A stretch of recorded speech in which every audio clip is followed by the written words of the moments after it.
I recently constructed a poll in a community post asking which of the varied interests that I have that people were interested in seeing and hearing more about. And one of the comical, humorous responses in the comments was supernatural woodworking, combining a couple different areas of interest that I have. I thought it was pretty funny. Um, there was also, blacksmithing theology, which you'd be surprised. We could go down that rabbit hole too.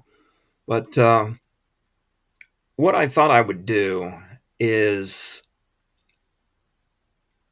basically record a video, uh, including the entire process of turning a bowl. And I thought, aside from letting the sound run, that in the times when it's just me, running the gouges, the chisels, taking stock off of the wood, um, that I would share whatever's running through my mind. Now, this video is a long one. It's like 2 hours and 47 minutes. And if you exclude those times when I'm sharpening the chisels, which are very loud because I will keep the sound running in the background, I have 2 hours, 25 minutes, and 52 seconds worth of airspace to fill. I don't know that I can talk about any one thing for 2 hours, 25 minutes, and 52 seconds, but I have been known to. Anyways, I thought I'd talk about maybe not necessarily supernatural things, but maybe they will be. Certainly, towards the end of the video, I have a neat little logical conundrum that I have my answer to, and it ties directly into the video that will be playing at that time. But anyways, listen in, watch the process, and hopefully you'll enjoy.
Once upon a time, a little girl was born to a couple in the Upper Peninsula of Michigan. She was baby number 6 of ultimately 12 children that all lived to the majority. And she was named Mitzi. Well, Mitzi was my mom, or is my mom. And that little girl, she was born in 1932, and during or just before, I haven't done the math to know exactly when, but when she was 9 years old, her appendix burst. And she talked about that. She was really sick. I mean, usually that's, if your appendix bursts, you get sepsis and you die. But her appendix burst, and she talked about how the jaundice, she called it the jaundice, got all the way to her jaw. Now, I'm not exactly sure what she meant by that, but I can only imagine that was, the infection or whatever. But it made it all the way up to her jaw. And she was bedridden for a year. And all her hair fell out. And she lamented that when it came back in, it wasn't as curly. That her hair was somewhat wavy. But she she always, her entire life, lamented that her curls went away when her hair grew back in. But she was bedridden for a year. And in the addendum to that story, my dad said they treated her with an experimental drug, and that drug was penicillin. Well, maybe, I don't know, 5 years ago or so, I looked up penicillin, and like when they started doing experimenting with it in human trials and all that stuff. And before it started being used extensively, like the year before they rolled it out as something that was going to go on the battlefield and help the guys, the soldiers who got wounded while they were fighting, um, they did 154 test cases or human trials the year before. Well, apparently my mom, as a 9-year-old, was one of those test cases. And 154 people in the whole country. And my mom was one of them. And that was the first bullet that she dodged. Now, if you follow along the track of her life, many years after her mother had passed, she relayed a story to me. She used to talk about how her older sister used to always want to lay in bed. And that as being in the middle of the family, and being the second oldest daughter, she helped take care of and raise the back half of the family. And her mom told her once, and it was the highest praise she felt like she'd ever received, and she relayed this story to me. Her mom told her once that of all my children, this was her quote, out of all my children, you were the least trouble. And mom took that as high praise. But anyways, fast forward to when she met my dad. My dad was in the Air Force, and he was stationed, I want to say, I can't remember the name of the base off the top of my head right now, but it was down by Oscoda, Michigan. He was stationed down there, and then he ended up getting transferred to Kinchlow Air Force Base, which was a base, I guess, that had been, active during World War II, but had been mothballed and was, with the advent of the Cold War, was being reopened as I guess, a strategic air command base, with the threat of, Soviet invasion, that whole thing. But anyways, while he was stationed in Kinchlow, which is not that far from Rudyard, Michigan, which is the little town near where my mom was born and raised, he had a side job as a lifeguard at a local pond or lake, or, I think it was a lake. And anyways, I guess he caught my mother's eye. And so she told the story about how she and her sister swam out past the buoys, in the lake where you were allowed to swim. And he came out in his little rowboat, and he's like, "You're going to need to turn around." and, and that was her way of precipitating an interaction. And they ended up falling in love and getting married. And a month later, they were in Germany. He re-upped in the Air Force and was getting transferred to Germany. Well, Mom took a boat across because Dad was gone pretty much right away, and it was like a month after they got married that Mom was headed to Europe. And anyhow, Mom took a ship to England, and she was supposed to fly from England to I think it was Wiesbaden, where they were stationed. The names are blurry at this point in time. It's been a while since I've heard the story, but anyhow, she was supposed to take a plane, and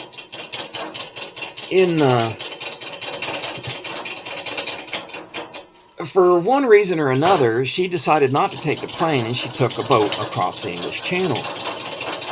And Dad tells a story that, that plane crashed, and everybody aboard it died. So there was the second bullet that Mom dodged.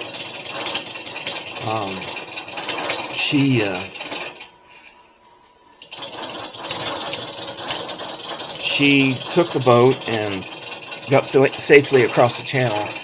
The plane that she was supposed to be on, I guess, crashed, and there were no survivors. But so while they were stationed in Germany, I don't know if I've told the story online. I'm sure I have, but actually I know I have. Dad was attached to an army unit. He was trained initially as a combat medic, and I believe that was what his capacity was while he was there. But while they were stationed in Germany, and he served there 4 years, Mom got really, really sick with, I don't want to say it was endometriosis, but she had cysts on her ovaries, so it might have been that. I don't know. But, she was really sick. And they did surgery on her to remove the cysts. And all the rest of her life, she had adhesions, where things had healed up.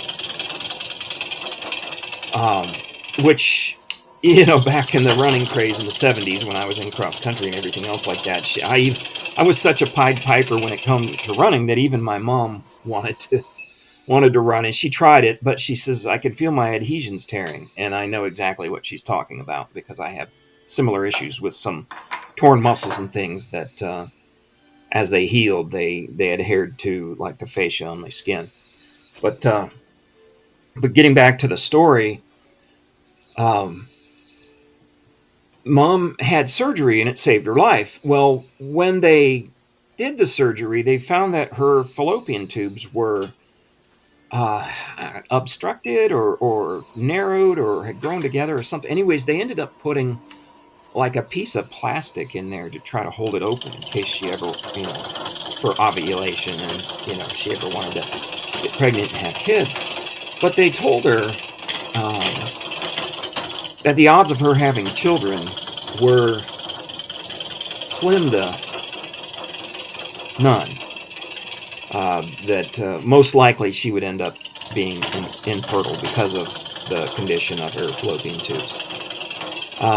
So that incident there where she got really, really sick, and I read the medical reports on that, and it was pretty severe. But that incident was essentially a third bullet that she dodged in her life. And interestingly enough, after the 4 years, Dad got transferred to San Antonio, Texas, and that's where my sister and I were born. And Mom had said that even though they had told her she most likely would never bear children, both times that they tried to conceive, they did so successfully, and she brought both of us to term, although we both ended up being C-section babies. Because my sister, when she was born, was 10 pounds, 11 ounces, and Mom couldn't deliver her. Apparently her hips weren't wide enough. But then, of course, back then, after you've had one C-section, then they're going to do all your kids that way. So I was 9 pounds, 2 ounces. So I was a lightweight compared to my sister. But she had both of us normally. And I remember, and people who are older will remember, there was a big deal, like in the 70s, about thalidomide babies. And it was a drug that had been prescribed to women and caused just, not horrific in the sense that it's horrible. The people who were born with the thalidomide birth defects, they weren't horrible people by any stretch. But it was horrible that they suffered the way they did. They were born with, their limbs were foreshortened to where essentially like a hand coming right out of their shoulder or something along those lines. It really messed with their genetics. And with all of that went on, and, they banned it and they did all these other things, years later, Mom was talking about it. She says, I was prescribed and was taking thalidomide during both of, my pregnancies with your sister and with me. And neither one of us had any defects. So in a way, that was kind of yet another bullet that got dodged, although that wasn't Mom's life necessarily that was in peril. But it definitely was a bullet that was dodged. But as her story went on, we moved from Texas to Georgia, and from Georgia to Ohio, and that's where Dad retired, and he wasn't a combat medic the full time. He'd got into medical training and then health logistics and health planning and everything like that. And he ended up with a career in health planning, after he had retired from the Air Force. And anyways, while we were living in little old Enon, Ohio, Mom had some dental work done at a local dentist, and the way she told the story, he was kind of sick when he was working on her, and it was something to do with a root canal or a crown or packing or something like that, and maybe they had done a root canal or something, but he had coughed over her, and that was back before they wore masks all the time, but he had coughed over her while he was working on her. Well, she got an abscess from this dental work that this guy had done.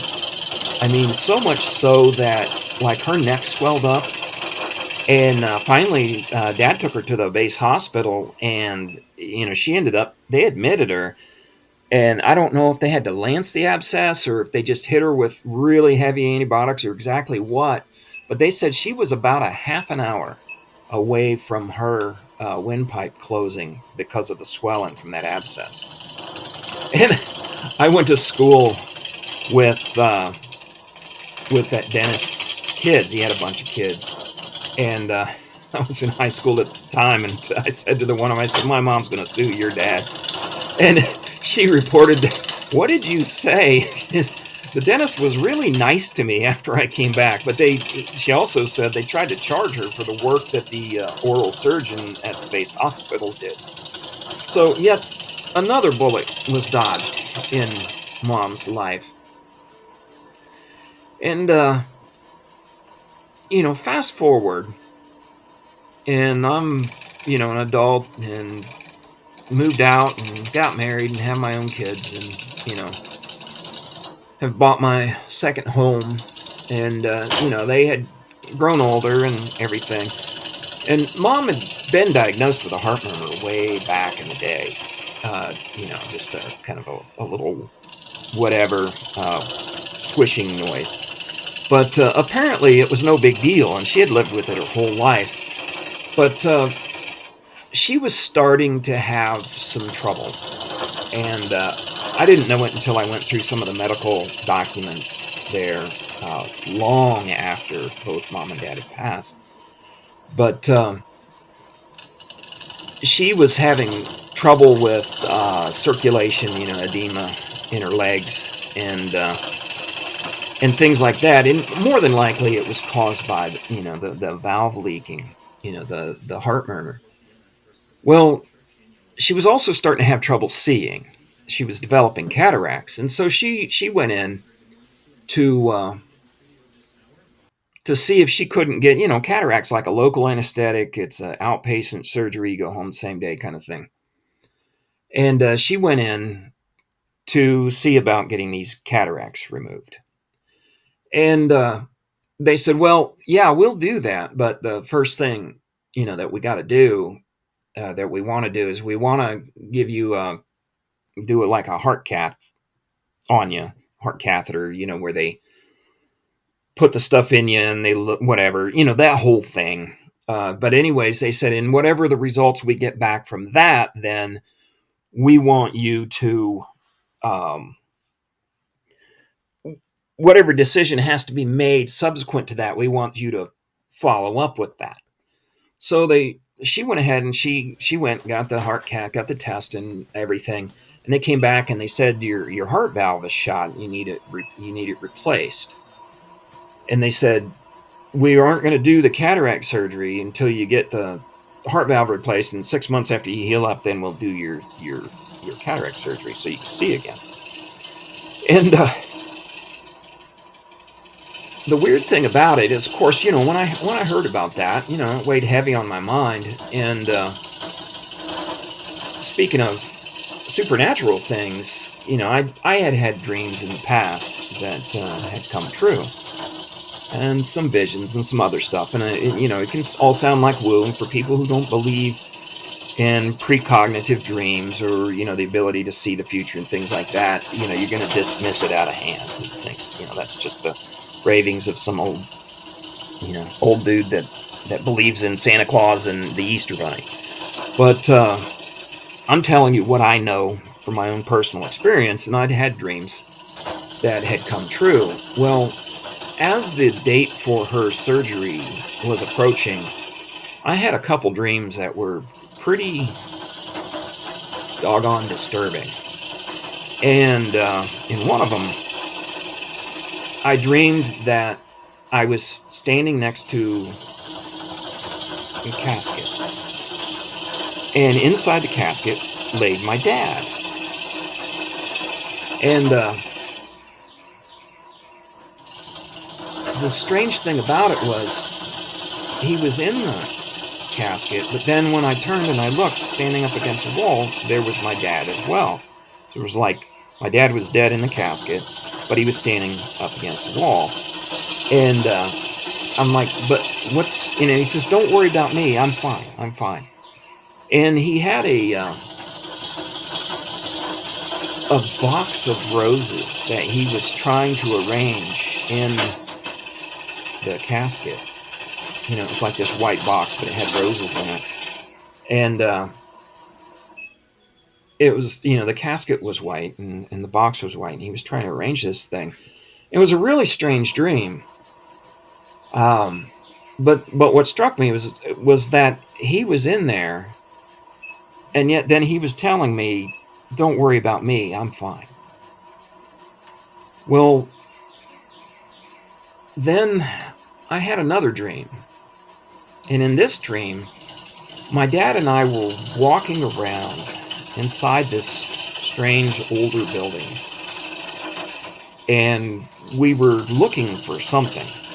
And I couldn't remember exactly what. But anyways, we walked out of that building and across like this area over to this other building and looked inside, and it was all like stainless steel.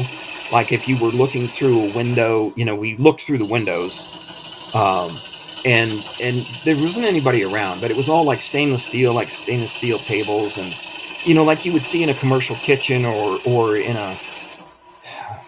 a operating room, or like a morgue or something like that. Well, anyways, I had these dreams, and of course they bothered me quite a bit because I'd had other dreams that, the combination of these couple dreams, I decided that it was probably a bad idea for Mom to get this surgery. And so I made the point to sit down with her after I'd had these dreams and tell her about my dreams, and tell her my concerns, and try to persuade her, because I was thinking of the adage in the Bible where it says, having been warned in a dream, they went home by a different route, or having been warned in a dream, they fled to Egypt. And it was like, well, I've been warned in a dream. I don't know what this is all about, but it probably would be a good idea to try to dissuade Mom from having this surgery. I mean, she's going to have cataract. She needs cataract surgery, not heart surgery. Well, anyways, I told her, and she says, well, the way, not that she was being cavalier, but she says, the way I look at it, I've lived a good life.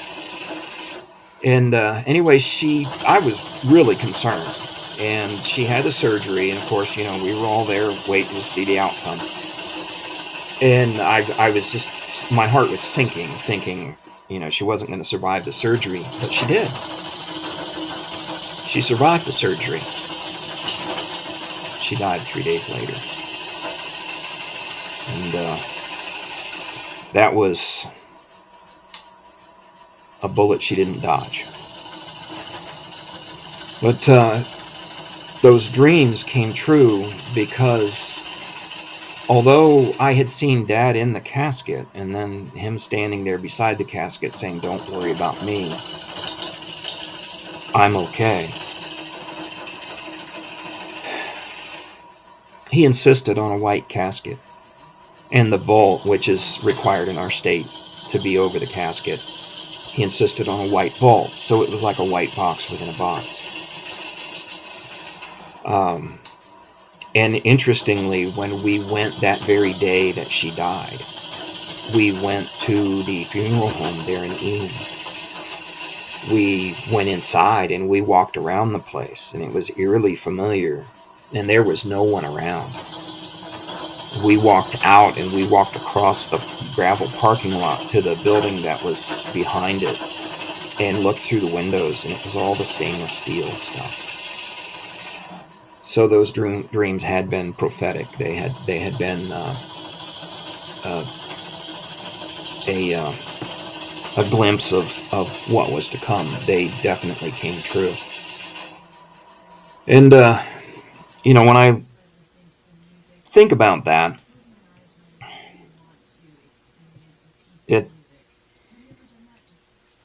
I really beat myself up for about 3 to 4 months subsequent to her death. The reason being was I wasn't persuasive enough. Having been warned in a dream, she didn't go home by a different way. She perished and didn't dodge that bullet. But it's coming up on 16 years ago. And I still miss her. She was one of those people who she saw reality for what it was and chose to be optimistic anyways, because it was better. Mitzi May Jarvie Timmis. She's quite a woman. There's a little bit of the supernatural for you.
When I was in sixth grade, they had Junior Olympics. And I asked my dad, you know, they got this Junior Olympics thing coming up. Uh, what races or what events do you think I should do? And he said, well, your grandpa is from Finland, and Finland had a tradition of great distance runners, Paavo Nurmi and Lassi Farren, or however you say his name. And they had been great either marathoners or 10,000 meter runners or whatever it was, but they had won Olympic medals. And so Finland had a reputation for great distance runners. So he said, you should be a distance runner. So that's what I decided. After Dad told me I should be one, I decided I was one. Well, fast forward to 8th grade, and our middle school, Indian Valley Middle School there in Enon, Ohio, had their first ever track team.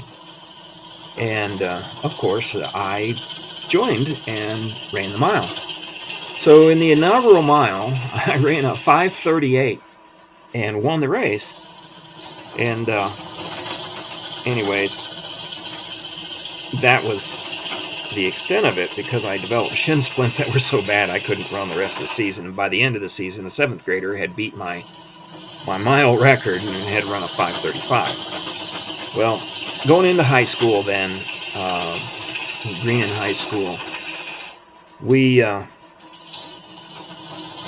a coach, and I had planned on running cross country because I wanted to run cross country and track and go to the Olympics in 1980 and all that stuff. But we had a coach that was really good. He was our track and our cross country coach, Neil Williams. And I don't know if he's still living. I think he is. He's definitely way up there in age now, probably well into his 80s. But anyways, even though I seem to be injury prone from the overuse and the pounding that running puts on your joints, on your body, and on your muscles, I flourished under his tutelage, and had not a storied in the sense that I was some kind of great runner. I was probably a B+ to an A- runner. Never made it to the state meet in anything, but we had some pretty good teams, and I was a part of those teams, and I was never the best guy on the team, but I was one of the better runners. And anyway, so after high school, I enrolled in college and had thought I was going to continue my track and cross country career there. And even though, we worked really hard and ran a lot in high school, I was not prepared for the if some is good, more is better approach of this college coach. And in that cross country season, I think I might have got one race in me, maybe. It might have been 2, I don't know. But before I was injured and pretty much done for the season. And so anyway, subsequent to that, they started their indoor track season. I thought, well, I'll pole vault. And it just, again, this coach had this more is better approach. And I wasn't as durable as his more is better people. Because some people do thrive under that regime, but I certainly didn't. So I ended up parting ways with a competitive athletic career. But I still very much identified myself as an athlete, as an endurance athlete, as a runner. And I ended up, I dropped out of college. And when I dropped out of college, I signed up for the Marines. But in the meantime, I took like the 6-month delayed entry thing.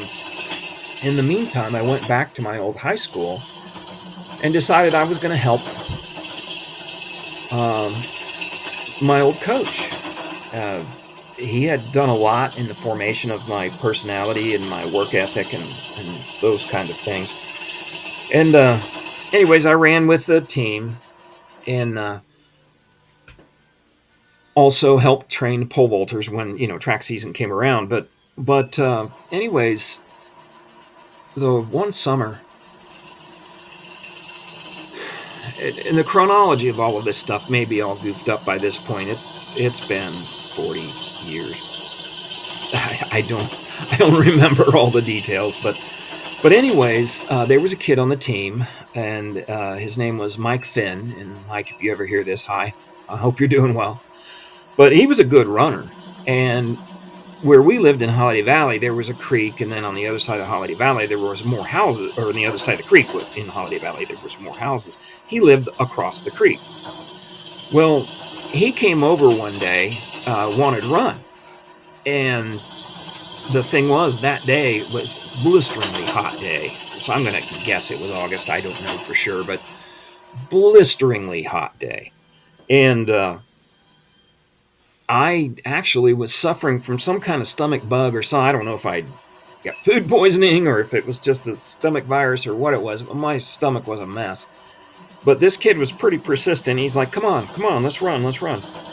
And so I went ahead and suited up, and we got out there and we went running and got down Hawn Avenue, down to Dayton Springfield Road, and then went down Snyder Road. And Snyder Road, it's a country road, and as it goes along, it crosses over Interstate 70, and it's kind of an overpass. And as we climbed that overpass, we ran into the worst stench you could imagine. And I had smelled that before at a cross-country race that we had in some corn. Well, they weren't cornfields, it was pasture land, but there was like a dead calf next to the side of the race course, and it was the same kind of smell, although this was so thick, I mean, you could cut it with the proverbial knife. And we ran through that, and, with my stomach feeling the way it did, and then running through that fog of the stench of death, which I assumed it was a dead hen. I could barely make it through that. But we got through it, and we got on down, and my stomach was such a wreck. We got down to the Mad River, and at that time, the bridge over the Mad River on Snyder Road was a trestle bridge, one of those old trestle bridges. And anyhow, I'm like, Mike, I got to stop. And I went down underneath the bridge, dropped the shorts, and copped a squat. It's kind of like the first time that I'd ever, just bared it and went. And it was a mess. And anyways, I was done. And like halfway through it, he comes down. Hey, what's going on? Are you okay down there? I'm like, get out of here, man. I finished up and cleaned up best I could. And I said, Mike, we got to go back. I can't run anymore. We were planning on running a whole lot that day, or he was, I should say. I'm like, my stomach's too messed up. I can't handle this. So we went running back, and we had to run back over that hill and through that wall of the stench of death. And we did. And I got home, and, life went on.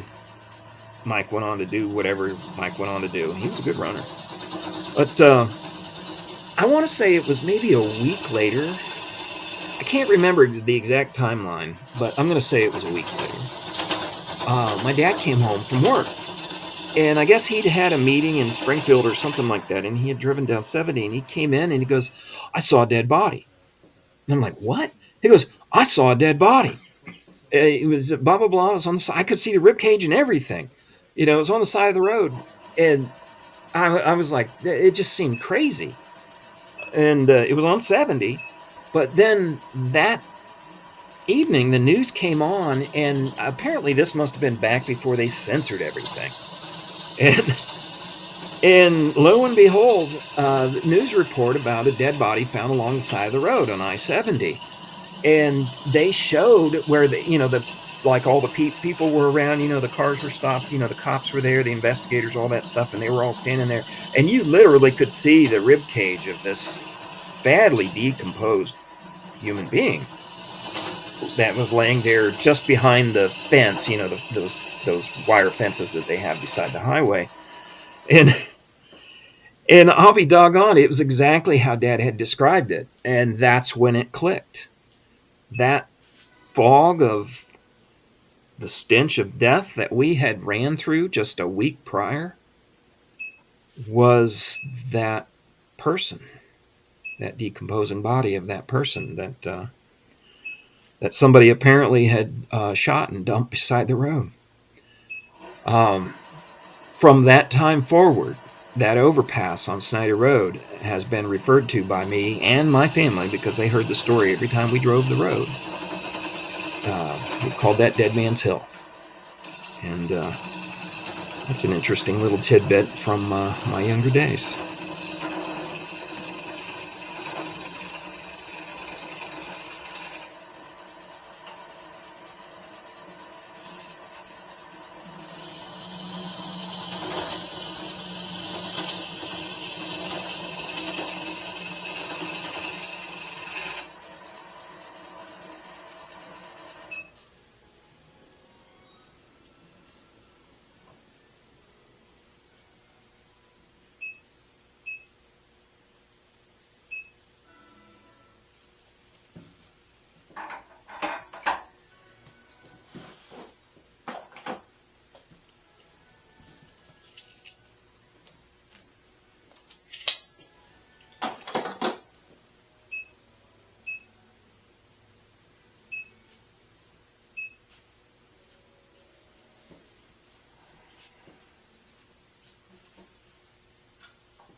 I've talked about my dad's shop and his Shopsmith Mark V before, but I had some of the dates wrong.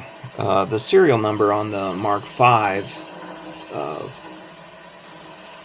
says that it would have been manufactured in, I want to say August of 1981. But here recently, I was going through boxes, kind of the last of the boxes of Dad's stuff that were long overdue as far as, being gone through and, put where they need to be and all that stuff. But there were slides in these boxes, and he had tons of slides from the time that Mom and Dad were stationed in Germany. And of course, then slides from when we were younger, in Texas and Georgia and stuff like that.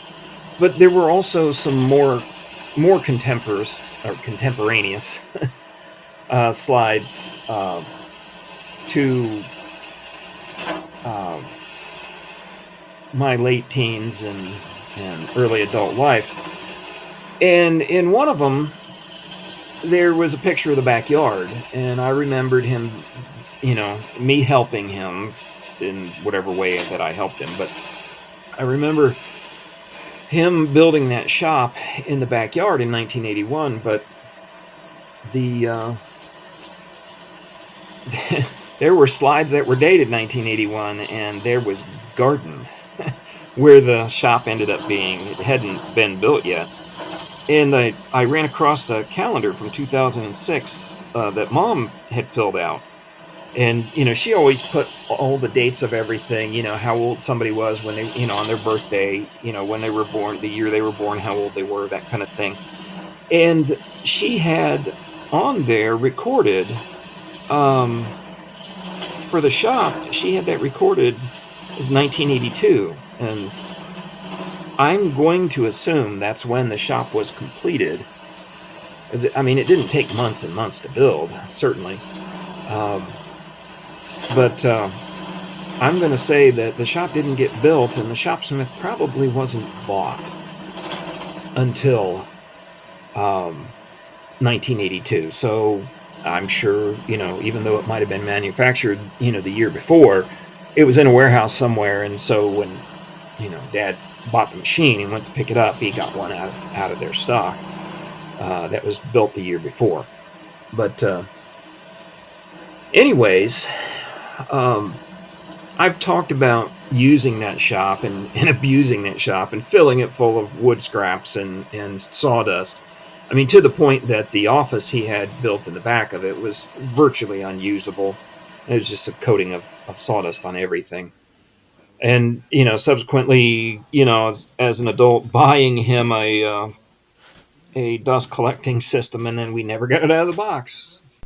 And I didn't get it out of the box until 19 years after it was purchased. And I use it in my shop now. But back when I had moved out, got married, we lived in a house and then an apartment, rented for a couple years, and then we bought a house up in Piqua. And we had that house, and we needed, not an entertainment center, but we needed somewhere to put the TV, and then we had, like a VCR, and I want to say stereo, I don't know, but, some place to put our VHS tapes and all that good stuff. And so I decided to build an entertainment center. It was more of a cabinet than it was, like one of those sprawling units that most people think of, that's wider than it is tall. This one was maybe 2 foot square and maybe, I don't know, 3 or 4 feet tall. I couldn't say exactly. But I wanted to put a face on it, like have a door that closed, but I also wanted to be able to use the remote, like through the door. So I fell on the idea of routing slots in the frame of the door, and then weaving, kind of that. Well, I ended up, the stuff that I got, it was like that grass stuff. I got it at Pier 1 Imports back when that was a thing. And I had this idea that I was going to, weave this front, and it would be torus enough, I guess, that either the light, the infrared, whatever, however those things function, that the signal could reach the VCR so that we could, hit play and pause and fast forward and rewind and all that stuff. But this idea that I had, Dad said it'll never work. It'll never work. And I was sure that it would. And anyways, I mean, he had given me, stock. I want to say, I don't know if I bought the plywood or if it was plywood he had in his shop. But, of course, I built the thing, using the shopsmith. And I built it in his shop because at that point in time, we had a shed in those little barns in our backyard. We didn't have a garage. I didn't have a shop where we lived. But anyhow, I got it built, and he's even the one who found the L-shaped brackets that I was able to use to put the door itself together. And I got the weaving grass material, it's like a woven something, but it's like the kind of stuff you see on furniture that comes from Asia type stuff. And I routed the slots in the door, in the frame, and I wove this grass mat stuff together, and it worked. And I, put the hinges on it and mounted it on the thing. And I was so proud that I had proved my dad wrong with this doggone see-through door. Now, I don't know. I don't remember if the remote controls worked through that weaving pattern that I had. But it kind of was neat. It was kind of neat. And I really felt like I had accomplished something by building that thing and then proving Dad wrong. Like I somehow was good at woodworking, and I'm still not good at woodworking. But anyhow, we ended up getting a cat. My wife wanted a cat really badly, and I said, well, okay, as long as it's not a male cat, and I absolutely don't want a long-haired cat. So she came home with a long-haired male cat, which is, how life works. And this cat had front claws, and the first place it went to sharpen those claws, you guessed it, the door of that little entertainment cabinet. That cat shredded that door. And all that pride and ego that was wrapped up in that little I told you so piece of ego just got waylaid. It was just destroyed. And that's how it stayed. Now, I could not tell you if we still have that entertainment cabinet. If we do, it's sitting in a storage unit. I can't remember the last time I saw it. But careful if you think you stand lest you fall. It's amazing how the things you're most proud of sometimes, that you want to be the most prideful about, are also the things that perish first.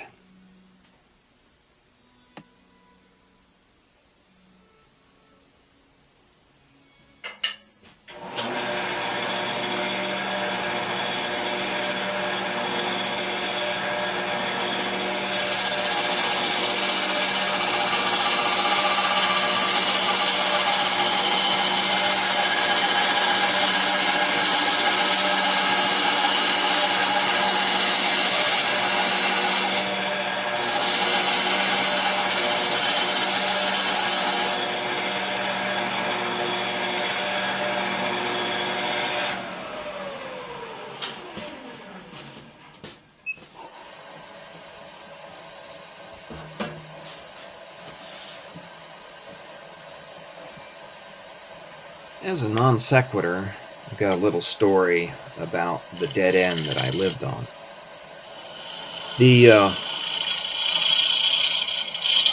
when we moved in, the two houses that were the final two houses on our road before you got to the creek, which our road dead ended into, they hadn't been built yet. And the only thing we had at the end of the road besides a stop sign was basically just like a temporary wood barricade, made out of 2x4s. Now, people would come barreling down our road thinking they could drive across because the road continued on the other side of the creek, but there was no bridge there. There was only one bridge at that time, and for quite a few years before they finally did actually build a bridge there. But anyways, people would come barreling down, and you'd hear them lock them up and slide, and the original wood barricade that was there got hit more than once and got knocked over. And I don't know who it was, but somebody went and they built another one. And this one wasn't quite as, I don't want to call it sketchy, but it wasn't, it was a little more substantial. It was lower, but it was longer, and pretty much went from curb to curb on the road. But it's still a wood fence. And as a kid, we used to climb up on there and walk it like we were walking a tightrope. And, kids being kids, walking on a 2x4, that's a little wobbly and all the rest of that. We fell off our share of times. I remember one time, what there was a storm drain, with a, we called it sewer, but it wasn't actually, wastewater. It was just storm runoff water. There was a storm drain down at the end of our road, down emptying into the creek proper. You go down the side of the bank. There was, in line with the center of the road, was the opening of this big storm drain. And we used to go up in there, climb up in there, and have all sorts of adventures. I'll probably talk about that someday. But I remember one particular summer day, I was standing on the fence and decided I was going to walk from post to post on this wood rail, and got the wobbles and fell off. And didn't just fall off, but fall off and hit the ground in such a way that I lost my footing, and I went head first into the dirt. And it wasn't just the dirt that I went head first into. I hit a piece of buried concrete that was from some sidewalk or something that had been dumped there, and buried in the dirt. For whatever reason, it was, not the definition of clean fill, if you know what I mean. But hit my head on that, and really hit it pretty good. And then started sliding in the steep part right next to where the drain was, the drain pipe, and slid down. And there was a little pond, a little puddle at the end of this drain pipe, where the water, when it would rush out of there, it kind of washed out a hole there. And there was water there. And I slid right down to where my chin was, like right there at the water. And, I'd hit my head pretty good. So I'm not going to say I was loopy, but it hurt pretty bad. And I could just envision myself going head first into this puddle down here next to the creek at the end of the storm drain and drowning because I had knocked myself silly.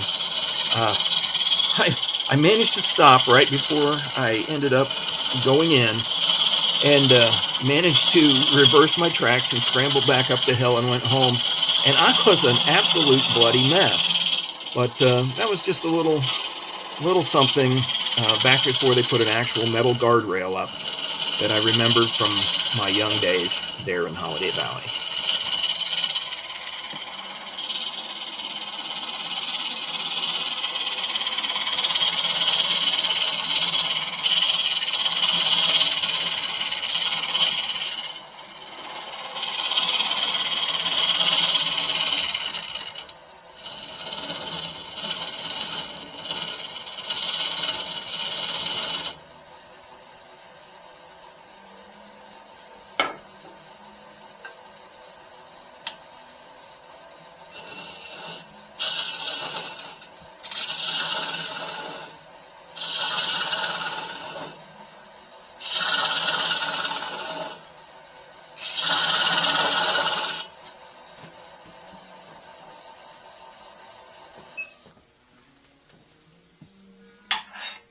another couple related stories to the dead end there on Hahn Avenue. Um, I remember one day, uh, people dump stuff at the end of the road. Yeah, I don't know what it is about dead ends, but people tend to do that. And one day, I remember looking out, and there were kids down at the creek at the end of the road. And one of them had a beat up piece of plywood, that obviously had seen better days. And it was square, so it's probably about 4 foot by 4 foot. And he had it stood up on its edge, and then another kid was standing, at the edge of the bank, where it went down, because it actually dropped down a good little bit. They had dredged that creek out, to deepen the channel for when there were floodwaters. But he was standing at the top of the bank, and this other kid was standing at the dead end, and he rolled this on its edge, this piece of plywood at the other kid, and it slammed into that kid's head in his face. Speaking of, being smacked in the head, and this kid started bleeding like a stuck pig. It was unreal. Of course, there was the commotion and the hollering, and I was seeing this out the window, and apparently my mom had been watching too because of all the carrying on that was happening. And she went out, halfway down the driveway, and she's like, do you need help? And this kid is hollering, he's crying, he's bellowing, and blood's just streaming down his face and on his shirt. And, head wounds are that way, scalp wounds especially. And are you all right? Do you need my help? And he's like, no, leave me alone. And he just marched off down the road, just leaving a trail of blood behind him. But that was one of the little stories. And another one was when they were actually building. It was the last house by the developer that built Holiday Valley proper. There were 3 houses later that got built, but that was a whole nother deal. But it was the last house, and it was this house that was on opposite side of the road from us, but it was the house nearest to the creek. So it's just like one house down, say. And that one, I remember when they were building it, they framed up the walls, and then they stopped. And then they went all winter long, and I mean all winter long, and they just stood out there, and you know how wood weathers when it's just out in the sun and the rain and everything like that, snow on it and all that good stuff. But in the spring, I guess, they put trusses on it and, clad it and the whole thing. But I remember there were roofers up there working, and they were working on the backside of the roof. It was a ranch, it had one simple straight roof, like a 412 pitch, and they had, we call them blue caps now or whatever, they're automated, the air guns and stuff, you can do them that way. But back in the day, they used to be metal, like square metal with a nail through it to hold down the felt paper, the tar paper, whatever you call that stuff. And, these guys, they were roofing, they were putting this tar paper up, and the guys were on the backside of the roof. And I picked up 3 of these nails that had been dropped and snuck over to this guy's car and put them pointy side up in a row underneath his tire. Like I was going to booby trap his tire and flatten this thing. And I remember looking over, and I could see just his top of his head, like from his nose up, sticking over the roof. And he was watching me. And what's funny about it was I got up and walked away. He never said a word. But he knew the punk kid from a couple houses over had been planning his sabotage. So I'm sure he removed those before he got in his car and drove away. But, yeah, little vandal. life in the neighborhood.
Speaking of punk kids, the the advent of puberty was, uh, well, let's just say maybe I didn't handle it all that well, but it wasn't a disaster.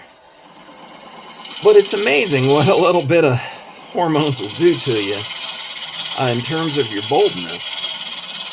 And I was a typical kid. Just liked to play hard and have fun and all that good stuff, competitive. And we would play in the dead end. We'd play wiffle ball, we'd play football, different things. We always had to watch for the neighbors coming down to their houses, because they'd come down there lickety split, hit their brakes and whip into their driveways. So we did have to kind of keep an eye out, because you really never heard them coming. But there was more than one football or basketball that got ran over or hit a car, that was barreling down through there. And just normal hijinks and all of that. But what was interesting is about the time, I want to say probably 7th grade-ish, right around in there. About the time that I think I was entering the first throes of puberty, we got into this building waterfalls down in the creek. And people were real weird about the creek. I mean, public waterway. I mean, the technicalities of it. If you're in the creek and you're in the water or whatever, it's nobody owns that. But all of the people who bought along the creek were told that their property runs out to the center of the creek. And so people, kind of felt like they owned it. And maybe they did. I don't know. And maybe I would feel the same way if I owned property like that. Certainly, we were reminded of that even if they didn't own it, there was a certain amount of liability that they were, reticent to encumber themselves with. So they were kind of proactive about chasing us out of there. And not at first, but as things went along, it was part of my childhood where I remembered, things becoming more and more litigious as I got older. And maybe I was just more aware of it. Maybe it was always that way. But anyways, getting around to summer of 6th grade, summer of 7th grade year, and we were building waterfalls down at the creek. There's plenty of stones in the creek, sandbars, just all sorts of things. And so we were putting these things together, and they were really cool waterfalls that we were building. But apparently the neighbors didn't think they were so cool. They thought we were building dams. And I guess you gotta kind of dam up the creek in order to get waterfalls to work over the rocks and stuff. But in my head, it was a waterfall. It was, it was like landscaping beauty, That's what I was doing. That, and it was a place to play with my G.I. Joes, and all of that good stuff. And whatever other late stage childhood toys I was still playing with at the time, which is a whole nother story. But anyways, what I remember of those days was, I was building away on this stuff, and this couple from down the ways, down on Psalm, it was like halfway down Psalm, where they live, they walked up and came, they walked up Psalm and came down the, Hahn Avenue to the dead end, and it was standing there, and they were berating us, or me especially, about why are you damming up here, your stagnant water, and you're damming up the creek and everything like that. And I'm like, they're not dams, they're waterfalls, blah, blah, blah. And I went on this tirade about, here I was doing something that was absolutely harmless, instead of running the streets and causing trouble. And, and it was just this whole thing. And I honestly couldn't believe how defiantly bold I was with this young couple who had bought a house and were concerned that the water that we were damming up, and they were going to have, muck puddles that were going to breed mosquitoes and stuff. And I was going on about this whole thing about how, once it reached pool depth and, the water's flowing and everything like that their water levels would all go back to what they were before and all this stuff. And man, I was just so full of crap. And the thing is they bought it.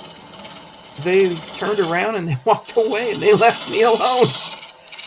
And I was very surprised at my boldness, because I was not one to argue with grown-ups. But what was interesting was then my next door neighbor,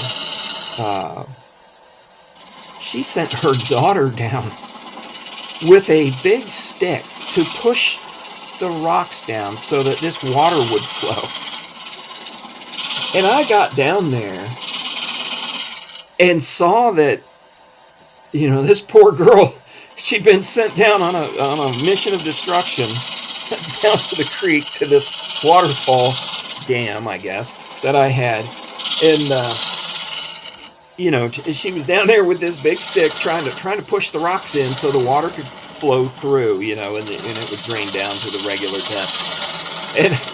And I was really upset, and if I remember right, I probably grabbed the stick from her, and threw it off, and pushed her on her shoulder, kind of thing. Well, of course, she ran up and told Mom. Well, the next thing you know, I'm in it nose to nose with her mom. And this next door neighbor of ours, she was one of those kind of bossy type women who I mean, she was up. If you wanted to confront her, she was up for a confrontation. And I went nose to nose with this woman and didn't back down for anything. I think eventually my mom ended up coming out of the house and having to like peel me away from this because I wasn't going to back down either. You're going to give it to me, I'm going to give it right back. I can give as good as I get, kind of thing. And that was a summer, I think, that I entered puberty, because all of a sudden I was starting to defy authority. And honestly, I look back on it as fondly, because man, does life beat you up when you do that. But those were heady days back then. Man, were they heady days.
So, if you've stayed with me this far in my storytelling and woodworking, I guess I'll shift gears a little bit and return back to the supernatural, since that's the category we're in today, is supernatural woodworking.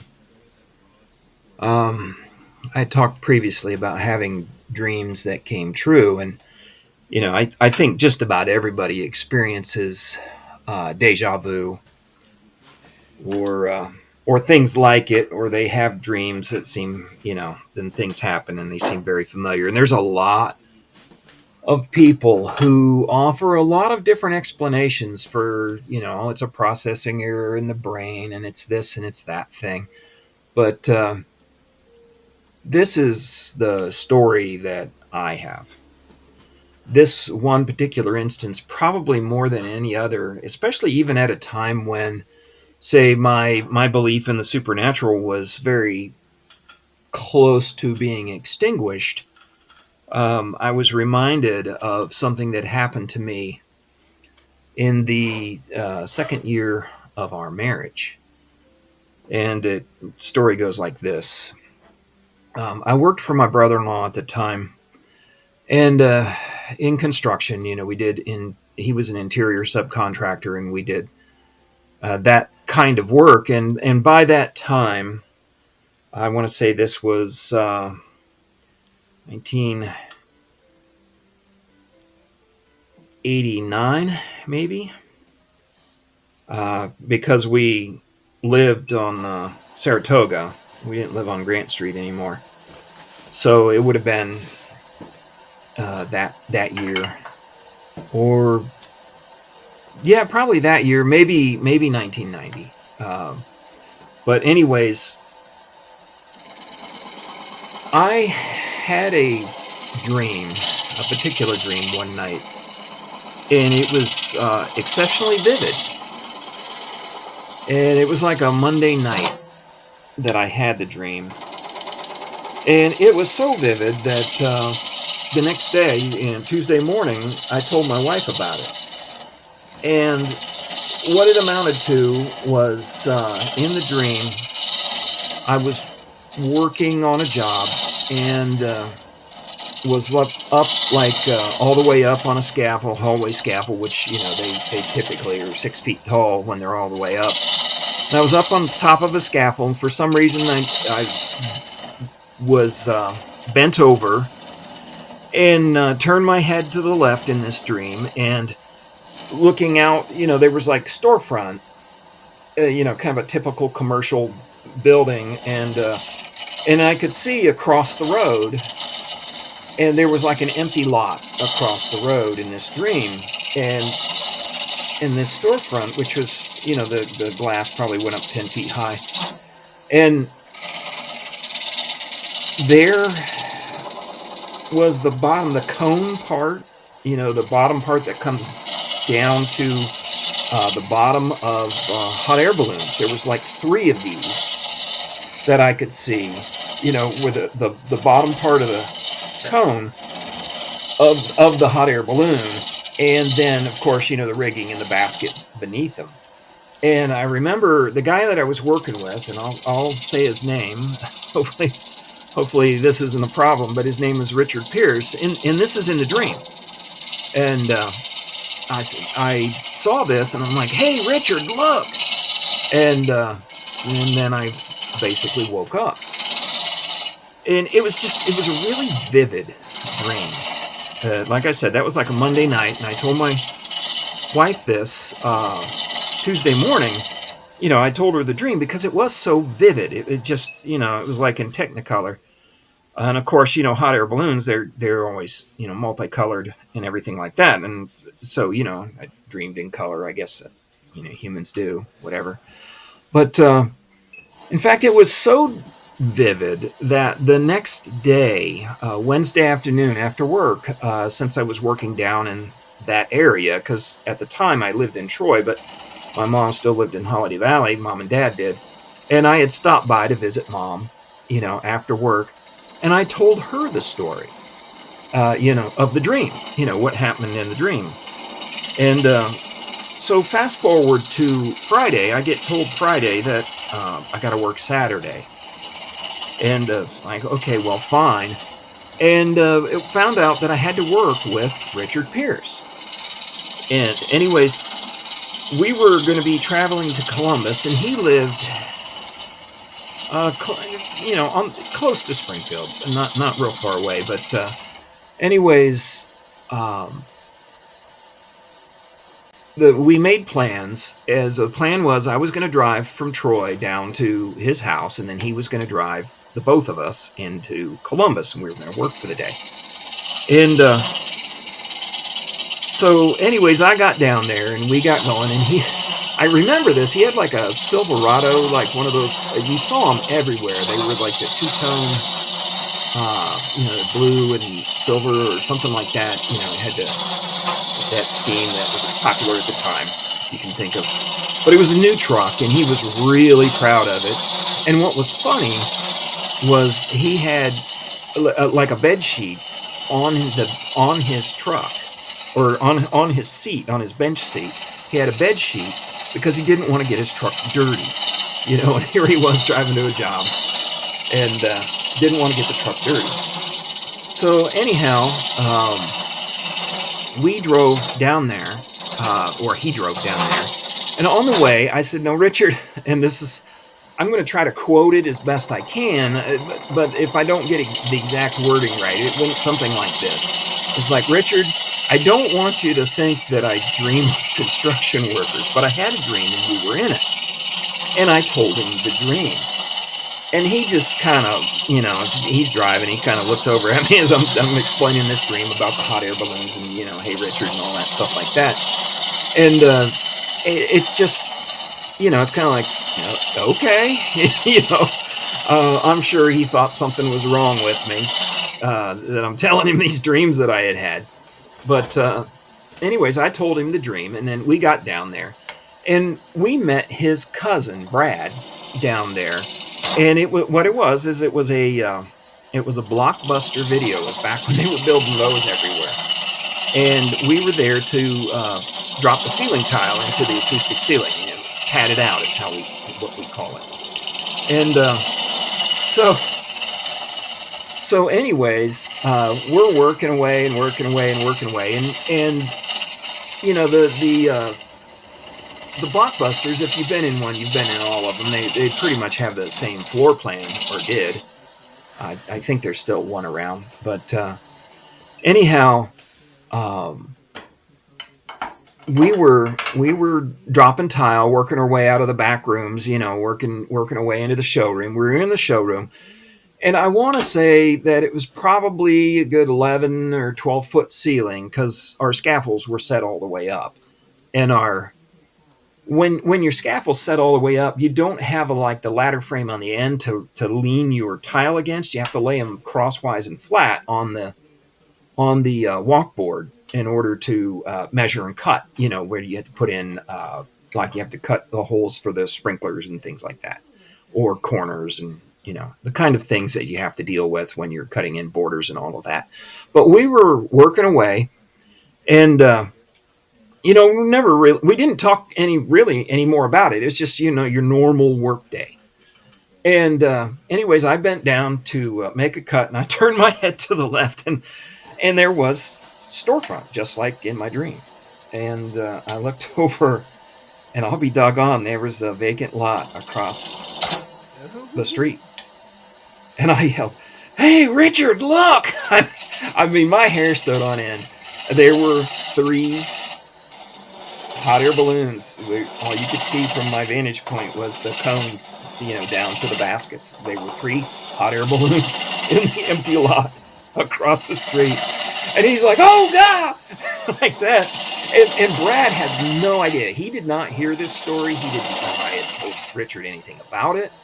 And he's like, what's going on? What's happening? He's freaking out. He thinks, somebody's going to drive through the window or something like that. I don't know what he was thinking, but anyways, I was like, holy cow!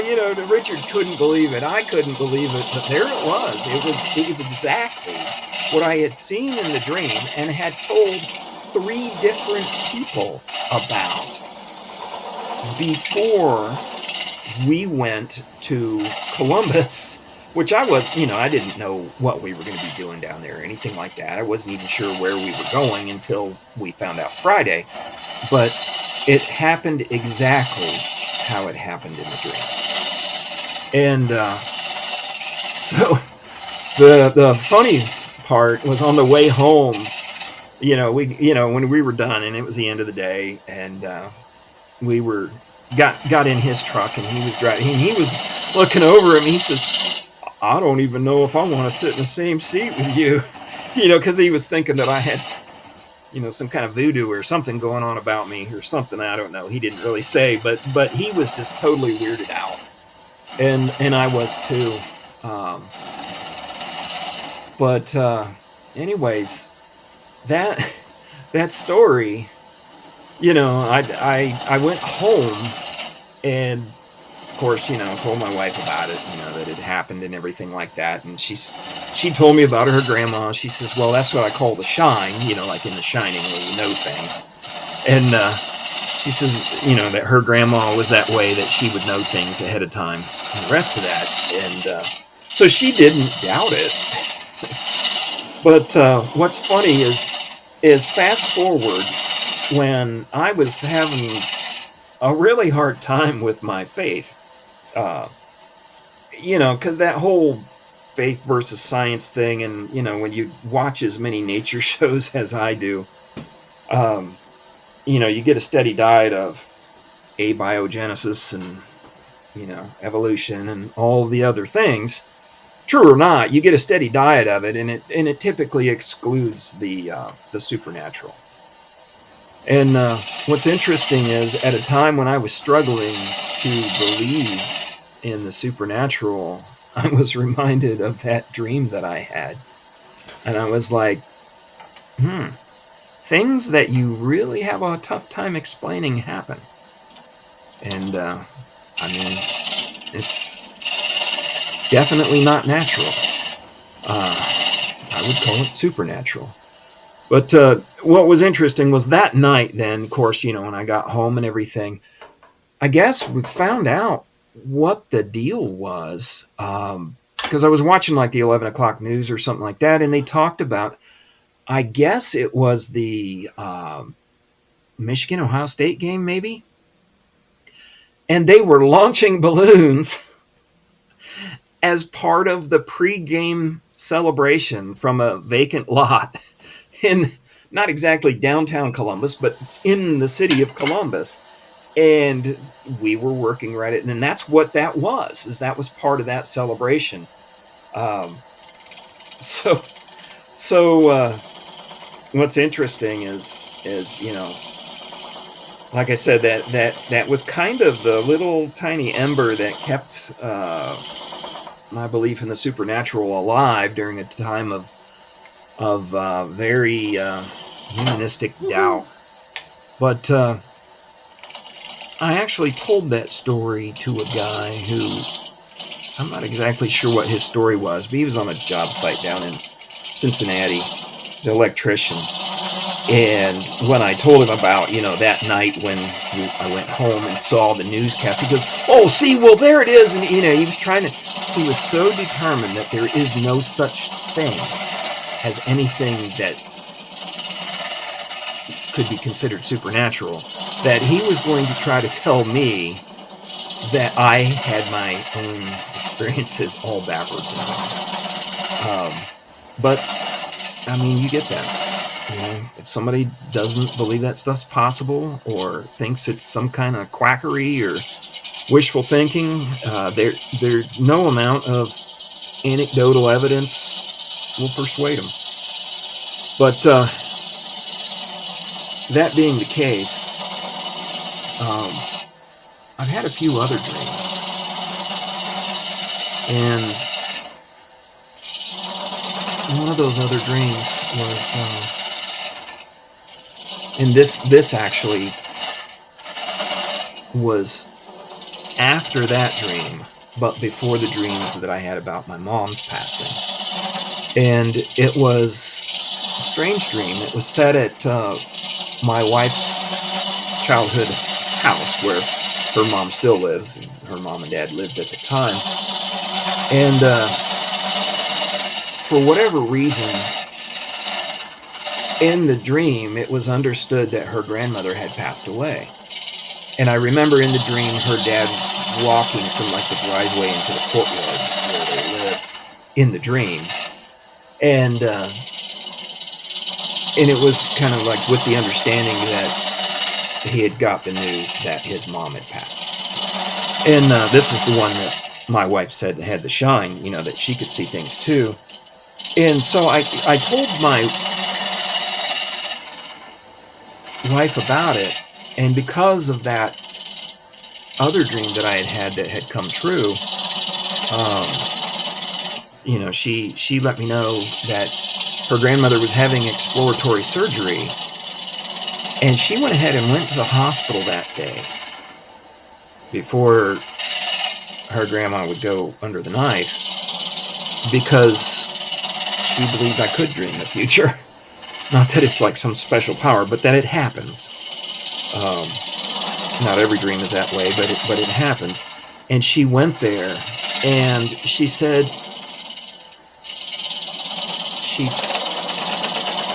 she really got the idea that her grandma knew. She was going to go ahead and have the surgery anyway, but her grandma knew. And she went under the knife, and what happened is, your aorta comes out of your heart, and it goes all the way down to like your femoral arteries or somewhere thereabouts, so it's all the way down. And she was having exploratory surgery, I guess, on her abdomen. And while they were opening her up or whatever, somehow or another, they nicked her aorta. And they tried to sew it up. And it split. And they tried to sew it up, and it split. The sutures wouldn't hold. And her grandma died on the table. So there was another dream that I had that was actually, it's really kind of a downer, but it was another dream that I had that was vivid and a warning of something that was coming. Now, I've had other dreams since, and some of them, to be quite honest, I don't accept that they are warnings. I refuse to believe that they are. I'm not going to try to pretend like I have a special power or that I have insight that other people don't have. I don't understand this stuff usually when it happens.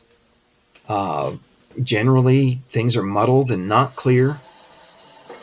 When I have a really vivid dream, I do tend to pay attention to and try to remember it because of the track record that I've had. But I'm not going to be one of those guys that is going to get on the interwebs and tell you what's going to happen tomorrow, because I don't know. Certainly, if I tell you that something awful is going to happen, I'm going to put in the caveat that this is my personal opinion, how I think things might pan out, but I hope that I'm wrong. And anytime that I talk about the future and I talk about anything that's negative, I'm going to be adding that asterisk to the end of the sentence. I hope that I'm wrong.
And as an addendum to the story about my wife's grandmother, honestly, she was glad that I had told her. She was glad she was able to go and see her grandma before she went to have the surgery. And that she had, been forewarned so she could, mentally, emotionally, however you want to say it, psychologically prepare herself for the possibility. And that, um, maybe that's all it is. But again, I stress that I don't understand all of that, and I will talk about time, the future, the past, and our perceptions of it a little bit. I have some ideas, but they're just ideas. I'm not going to pretend like, oh, hey, this is how it is. I'm going to write a book, and then everybody's going to teach everybody that this is what time is about. Because if you have 10 people in a room, you have 20 different ideas of what time is. So we'll get to that.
Okay, so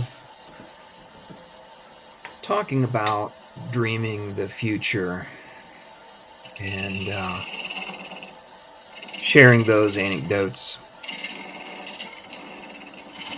certainly you can understand that I might be one who would be curious as to the nature of time.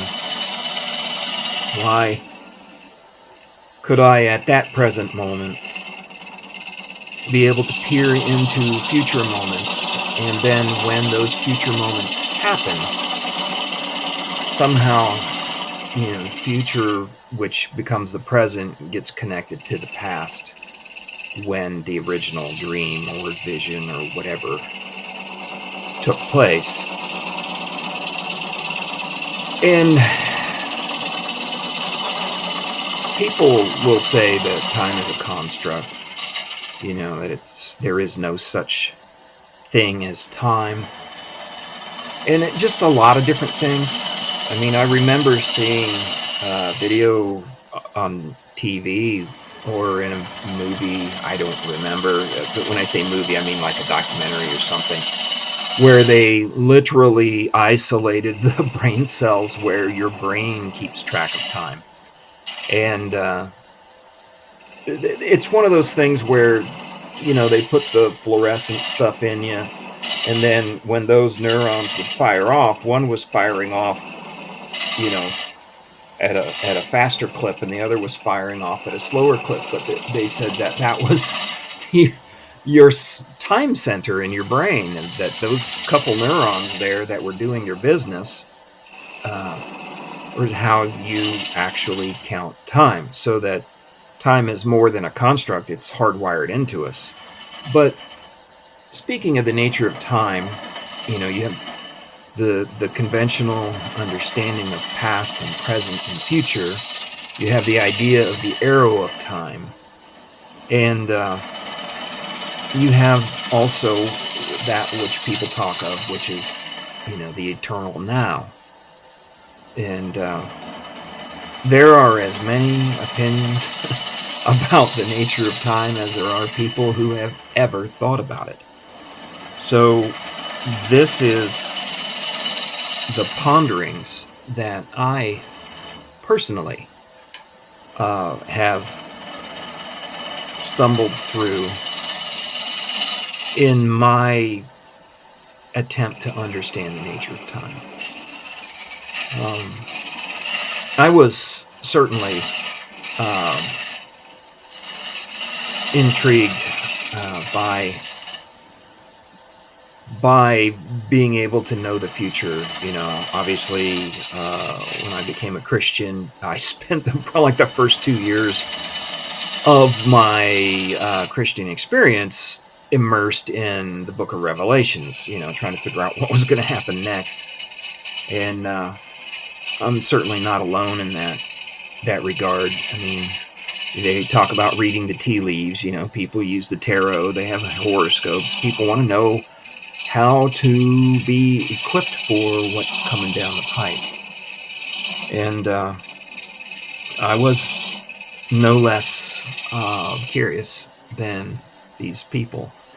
But having the dreams that come true, having visions that come true, precognitions, all sorts of things like that, it started me thinking, especially when, having been warned in a dream, I wasn't able to make a difference in the dream.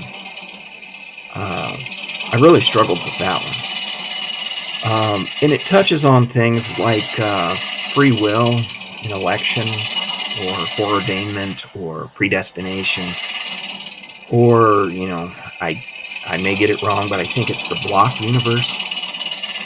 But at a certain point, maybe in the last 2-3 years, I devoted just about every idle brain cell I could find for about 2 or 3 months, just thinking about time. And I've seen movies and TV shows and read a little bit of stuff about time. and certainly heard a lot of opinions on the internet about time. But this was mostly independent thought. It was trying to just take what I had gleaned from my experiences and trying to come up with a concept. And the best that I could do was I see time not as a river, but as an ocean. And they say, time is a river because of entropy. The arrow of time flows in one direction only. And they appeal to physics and the speed of light and time being relative and space-time and all of these different kind of mathematical problems. And they say, well, you might be able to move through time, into the future, and your present will be slower, and maybe 10,000 years could pass if you were traveling fast enough, or however all that stuff works. But I really think it's the wrong approach, because for me, entropy, and I'm sure I get this wrong, and I'm sure people will correct me, but for me, entropy isn't things going a closed system where they go from a more ordered state to a less ordered state. I view entropy as them going from an imbalanced state to a more balanced state. So there's actually more order put into the material universe, because matter itself and the energies contained therein, and like water seeking its own level kind of thing, there's a seeking, not necessarily volitionally, but there's a seeking of and for the balance of forces. So I don't view the arrow of time quite that way, where they say, well, you can step into a stream, but the stream that you step into is never it may be geographically the same place, but it's not the same water kind of thing. And I say, well, time is more like an ocean. And all of the nows, the eternal now, is this ocean. Past, present, and future. And I say not only is it contiguous, meaning touching, but it's contemporaneous. I say that past, present, and future exist all at the same time. And if time is an ocean, then how do we explain that perception of us, passing through time? Well, like a wave in the ocean. That's how I view it. And so my idea about how it might be possible to visit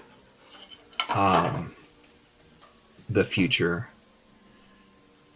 it kind of, it blends a couple different things, and I'm not a scientist, so I'm sure there's people who say I'm full of crap, that I got everything wrong, but that's fine. These are my words and my opinions and my perceptions, and I'm just trying to tell stories while the bowl is turning.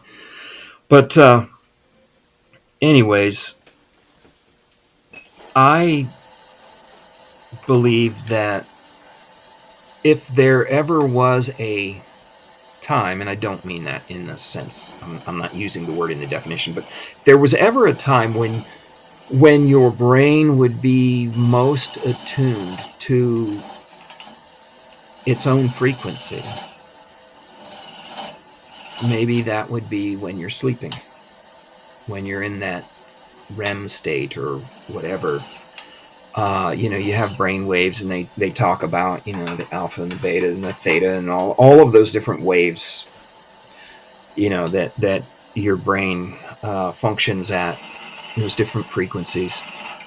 And I kind of view us as like back in the day, you used to be able to grab the antenna of a AM radio and the reception would improve. So we're obviously receivers of some sort, even if it's just a radio signal. But there is there is that aspect of our being, in that we are kind of a receiver, but I think we might also be a transmitter, or what they call a transceiver, I guess. And I look at it as when you're sleeping, when you're dreaming, you're not, your output is not so great, so your reception is maybe a bit better. Kind of like, when you grab a hold of the antenna, so to speak. And well, who else or what else would you pick up on than maybe your own thoughts in the future?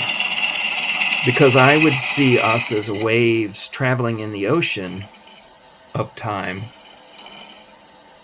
and there's peaks and there's troughs, and maybe the contact that, say,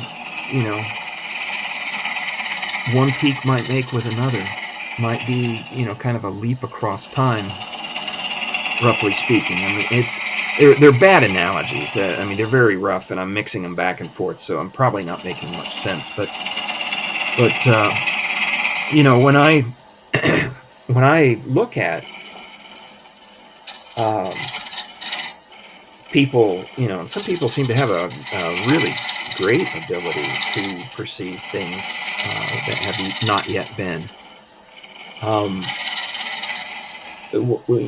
mean, there's all sorts of research, and the internet's full of conspiracy theories about the dark recess, the dark research that various three-letter agencies might be involved with, and all the rest of that. But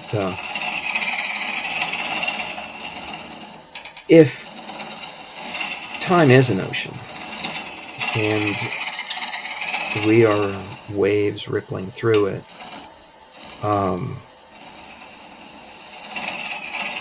then what happened in the past, in a way, is still happening. And what happens in the future, in a way, has already happened and is happening now. And of course, the present is quite simply where our consciousness lies, as all of these waves rippling through the ocean of time, kind of crest into the peak of the wave or whatever. But I guess I'm. This is really a poor attempt. I have stated this much more clearly at other times. It seems muddled right now, but it's about the only way that I can explain that I can dream or see the future. And one of the strangest things just happened recently was,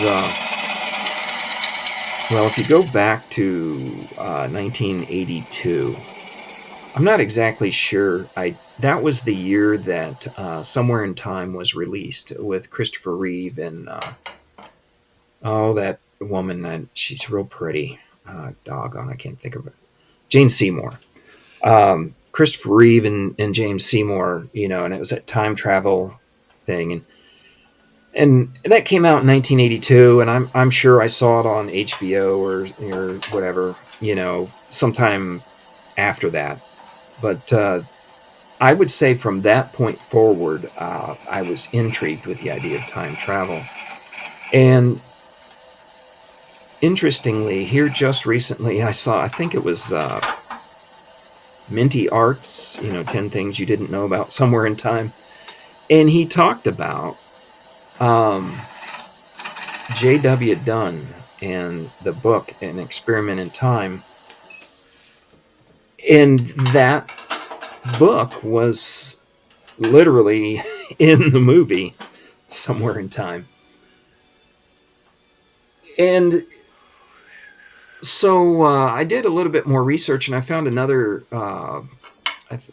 video, and they talked about J.W. Dunn's ideas. And what had happened is he had dreamed the future as well, and he tried to explain it. Well, he didn't come up with the idea of time being an ocean and us being ripples in it, and the ability to reach peak to peak, cross the troughs of what we perceive as the passage of time. That he didn't describe that as a way to connect with the future, but he saw it a little bit differently. Well, doggone it, I ordered that book. I got on Amazon and found it and ordered that book, and I have it sitting there waiting to read, because I'm very interested to see what he has to say about it. And he wrote this thing back in, like, I want to say 1926, 1927, somewhere around then. And that seems to be a pretty important year in history for me, at least because of local history. And if you go to the playlist that I have and see the I don't know if I can say it out loud nowadays. It's in the videos. I guess I can say it. It's Suicide for a Kiss.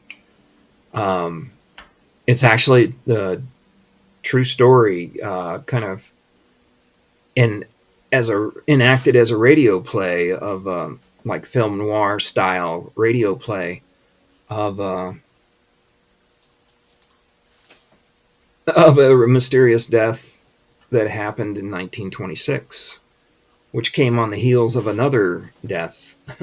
And it's all explained in the story. And unfortunately, we were a bunch of amateurs, and that was my first attempt at writing a radio play, so it's pretty awful. But anyways, it's all true. And I say it's awful, but that's me being critical of, oh gosh, I could have wrote better dialogue than that. I could have smoothed it out instead of trying to be so faithful to what they reported in the newspapers and all of that. But it is a true story. But 1926 seemed to be a pretty pivotal year, in that J.W. Dunn published his book about an experiment in time that year. And anyways, I guess that would mean that I believe that if all the possible nows are all there together, then everything is pretty much foreordained. But I also believe in free will. So that's kind of a conundrum, because they seem to be mutually exclusive. And I know people will use the analogy. They'll say, well, free will is the windshield, and predestination or foreordainment or election or any words that you want to use like that is the rear view mirror. And I could say maybe it's all predetermined. Obviously, if you believe in an all-knowing God, he's not going to be surprised by the future at all. And then you could say, well, why in the world would he create something and someone or some people for destruction? And that's a debate that's in the Bible, and it's one of the weakest arguments that I've heard, when literally Paul writes back and he says, well, if we were created for destruction, why does God still blame us? And he's like, who are you, oh man, to talk back to God? And I was like, ooh, well, okay, yeah, I understand that. He's all-knowing, he's all-powerful, he is the authority, right? So, why would we question that? But, that's a can of worms right there. And I don't know how to answer that one. But then there is that thing that, if he's all powerful, obviously he can do what he wants, and if he's all knowing, he's not going to be surprised by anything. So in him we live and move and have our being, as it says. And I guess in some ways there's no escaping our fate. But the thing is, we don't all dream the future all the time, and we don't know what our fate is. But we do have a will, and we are commanded to exercise it, as in, whosoever will call upon the name of the Lord shall be saved. Well, I guess this is still on the supernatural theme, because when you're talking about God, you're talking about the supernatural. But I personally believe that when you when you look at what it says in the beginning in Genesis, it says in beginning. I guess the Hebrew says, it doesn't say in the beginning, it's in beginning, meaning starting, or in beginning, God breathed. It's not so much God said, but God breathed. Light be. So he spoke light into existence. The idea of the breath of God, or the expression of God, God breathed. And that's the same root word. I mean, if you go forward from the Hebrew into the Greek, that's the same root word for the Spirit of God, the pneuma, or the breath of God. And what is the Spirit of God, or the breath of God, if not the movement? And for me, if you take, and I'm going to weave a bunch of threads together, it's not going to make sense, maybe it will. If you take the material universe, you have matter and energy. And matter is like contained vortexes of energy, so to speak. Because, it's neither created nor destroyed. It's E equals MC squared. That's the speed of light. But it's the idea of you don't lose anything. Yeah, I mean, even with the heat loss, they call it heat loss in the equations, but matter and energy are essentially movement. And the Spirit of God in beginning moved, breathed. And I would posit that we are energy and matter in our corporeal being. We are time observing its own passage.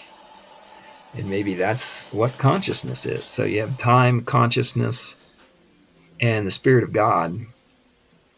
In Him we live and move and have our being. God breathed. Light be.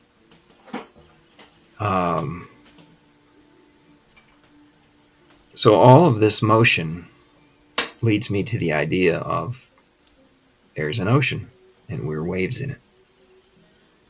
Everything that's going to happen will happen. Everything that has happened continues to happen. And maybe that's how you see the future. I don't know. Sounds like a bunch of gobbledygook. This is what happens when you get out on a job site and you're finishing and you're in the building alone. And you've done enough finishing that the information goes straight from your eyes to your hands, and it leaves a lot of free space in your brain. Certainly, I'm not an intellectual. Certainly, I don't have the math background to weave these ideas together in some kind of unassailable form. And I'm sure there's all sorts of problems with this meandering explanation. But an explanation it is, at least of how I view time. And I guess that's all I'm going to say about that for now. I hope you're not as confused as I am.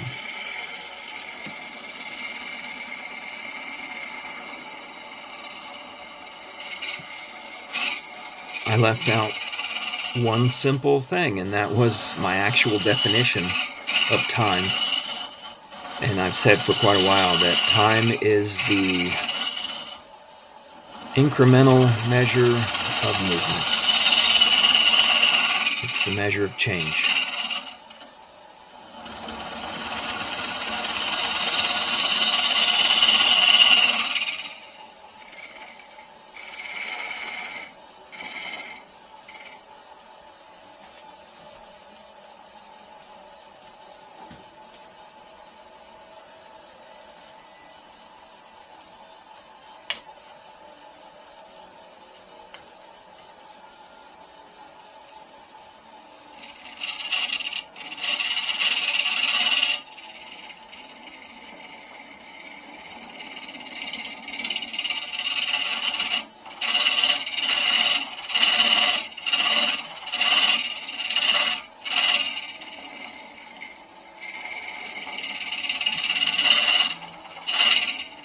So I guess when you want to discuss the supernatural,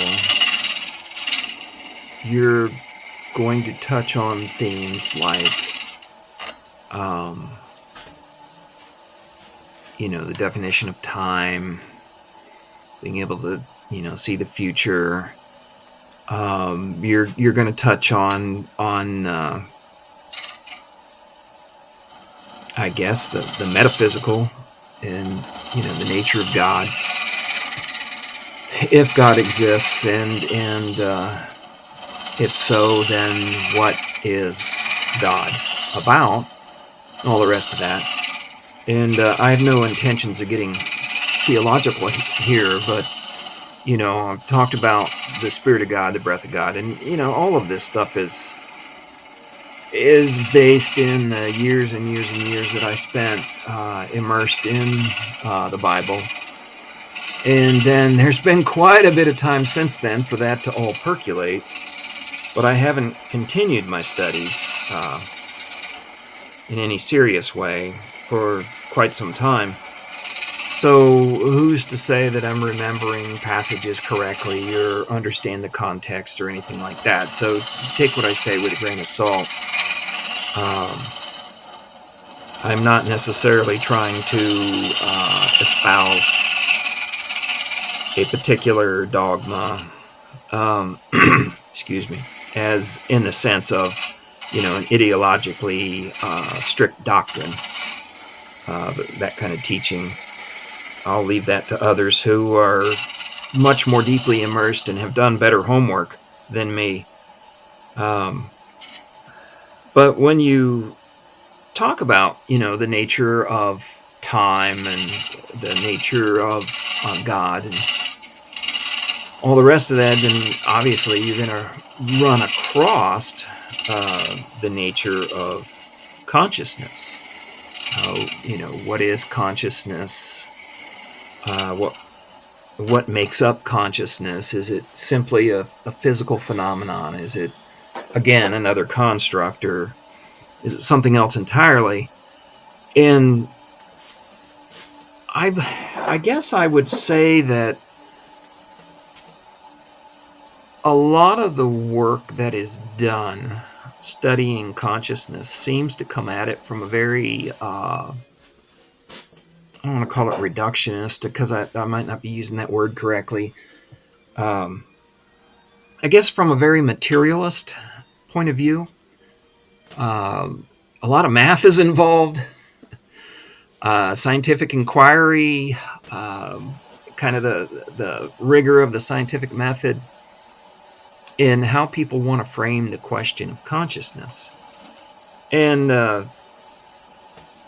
I'm particularly fond of listening to Stuart Hameroff and Roger Penrose talk about consciousness. And there's other people who, chime in with their ideas. And I guess, Penrose wants to come at it from, that idea, the microtubules and the pyramidal structures within the neurons and all of that. And that's all just extremely fascinating. But I would guess akin to what I was saying about your time observing its own passage, I don't know that we're necessarily approaching the problem, if you want to call it that, the problem of consciousness, the right way, because I don't think it's a math problem. I think Penrose said something that consciousness predates or is outside of the material. I could be wrong about that. I mean, I've listened to a lot of people talk about it, but I certainly haven't studied anybody, even though I have, books with papers written by those guys in them. It's like all the rest of the books in my library. I got a ton of books and haven't read them, or haven't read most of them anyways. But anyhow, the nature of consciousness, what constitutes consciousness, I think something was alluded to in the video about J.W. Dunn, saying that he sees, the highest level of consciousness as being God, can see the beginning from the end, so to speak. And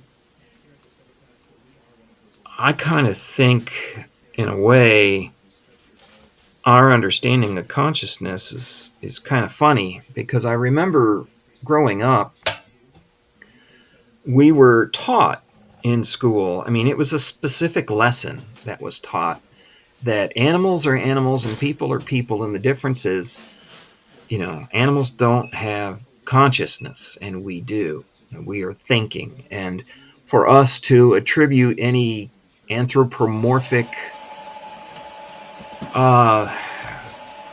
tendencies to animal behavior was completely incorrect. That we were different in kind.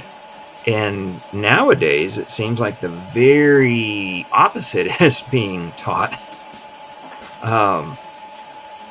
But just from my own personal interactions with our pets and animals in general, is I'm not so sure they're not conscious.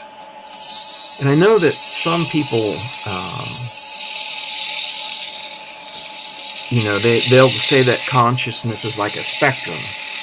And there may be something to that. And maybe Hammeroff talks that way. He's kind of a panpsychist, I think. He said that, that everything has a bit of consciousness about it, and some of it has more acutely developed consciousness. I don't know if that's not true. I mean, when I think about consciousness, I'm reminded of those animations, those computer animations that they've done with the organelles of the cell. Fascinating videos that show like the transcription, replication of DNA in real time, and how fast that is. And they show, they have the computer models and the animations of how, the mitochondria generate the adenosine triphosphate, the ATP, that is, the fuel, the physical fuel for all the mechanisms in the organelles, and how fantastically complex a cell is. And I've watched where they've recorded the little single-celled organisms. The one is chasing the other one, trying to eat it, and the other one is, doing its best to get away. And I look at all of that and I say, is there a level of consciousness that is even possibly subcellular? Now, does that make me a panpsychist? I don't know. I don't know how that squares with theology and Christianity and all the rest of that. But as far as consciousness goes, in Him we live and move and have our being. And God knows the beginning from the end. So all of these overlapping questions and answers, they all kind of turn into a convoluted mess. Because really it's not even the evidence that's out there, or the evidences, or the data, the facts. Remember, facts aren't truths necessarily. Facts are data. But you've got to leap out into that swirling mass of evidences and start stacking them and arranging them in a way that seems to make sense and is internally consistent, and that's what we call truth. But in order to do that, I mean, you have an idea of how things are before you start, and that's what they call your presuppositional beliefs. And I learned that in college. Not an original idea with me. But some people would argue that that's not the case. But honestly, I truly do think it is. I come from a viewpoint where I look at what I see, and I see an origin, the prime mover. I see a first cause. I see what do they say, an unpushed pusher. There was a beginning, and physics says that for every action there's an equal and opposite reaction. And they talk about the Big Bang, and then they say, well, what came before the Big Bang?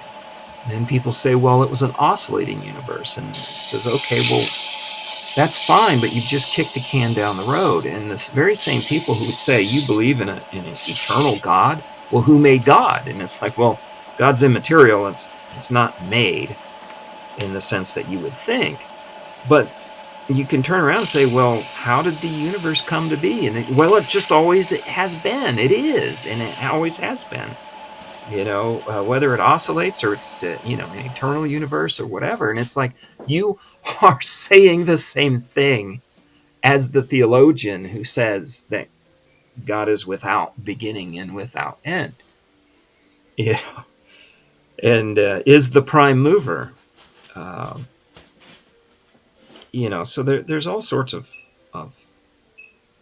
debate that swirls around all of this stuff. But coming from a viewpoint where, the idea, the argument from design, the watchmaker, all the rest of this stuff, it's like, well, the universe seems rife with laws, so there must be a lawgiver, and people would argue, oh, that's an argument, it's biased and blah, blah, blah, blah, blah, and all this kind of stuff. But it does seem like there's a pretty intricate set of rules that govern material existence. And life is way more complex than that, especially once you get, to the multicellular organism. And not just a human brain, but really any brain. And you come to the question of consciousness. And it's a tough one, because obviously something's going on. People like to say, "Oh, it's a hologram. It's a this. It's a that. It's not real. It's not this. It's not that."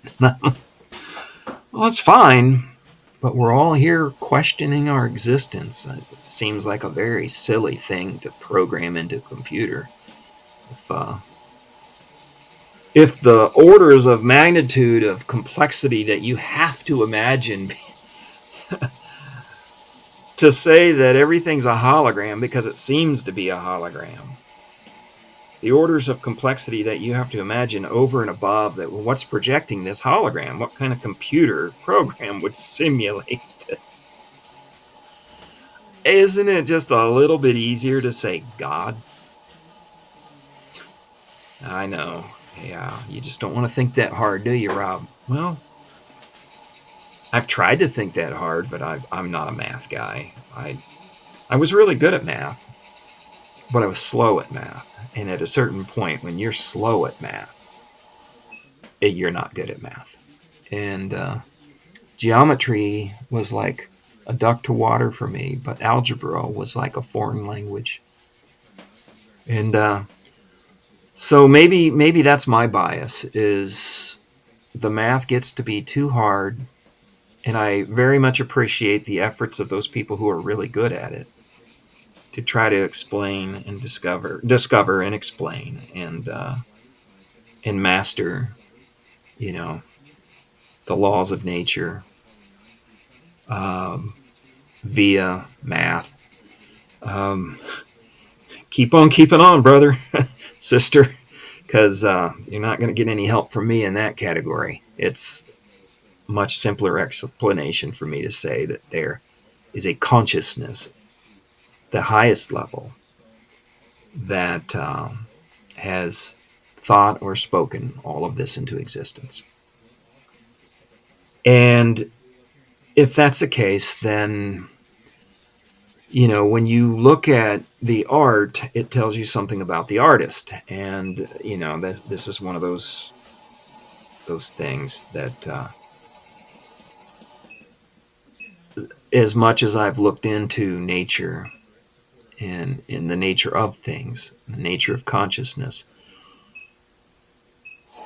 I want to say that all of it is a reflection of the artist. Um, I don't know how not to say that.